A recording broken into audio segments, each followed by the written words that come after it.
केंद्रीय मंत्री चिराग पासवान ने पत्रकारों से बात करते हुए कहा कि एनडीए को लेकर जितना भ्रम फैलाया जा रहा था, और मैंने इस बात को बार बार कहा था कि एनडीए में बहुत सहजता से सारी बातों का फैसला हो जाएगा, चाहे वो सीटों की चयन की बात हो या प्रत्याशी तय करने की बात हो। महागठबंधन एक भ्रमित गठबंधन है। मैं विश्वास के साथ कहता हूं कि एनडीए गठबंधन एक ऐतिहासिक जीत की ओर अग्रसर हो रहा है। हम मुख्यमंत्री नीतीश कुमार के नेतृत्व में चुनाव लड़ रहे हैं।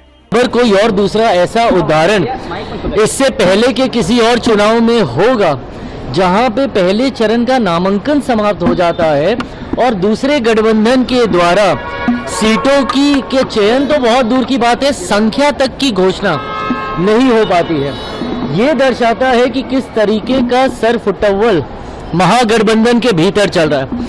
अगर ये लोग संख्या तक तय नहीं कर पाए तो सीटों का चयन और प्रत्याशी का उतरना तो बहुत दूर की बात है।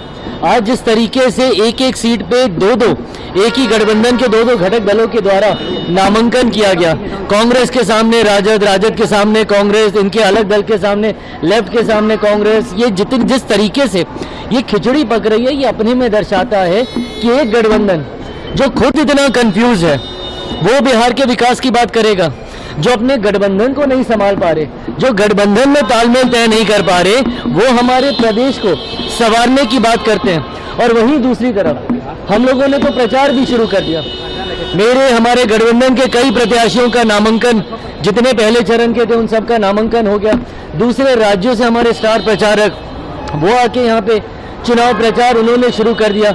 मुख्यमंत्री नीतीश कुमार जी स्वयं, जिनको लेकर महागठबंधन क्या क्या अफवाहें नहीं फैला रहा था, उनके स्वास्थ्य को लेकर, उनके बारे में अलग अलग तरीके की भ्रमित बातें करना, सबसे पहले प्रचार किसी ने शुरू किया तो मुख्यमंत्री नीतीश कुमार जी ने शुरू किया।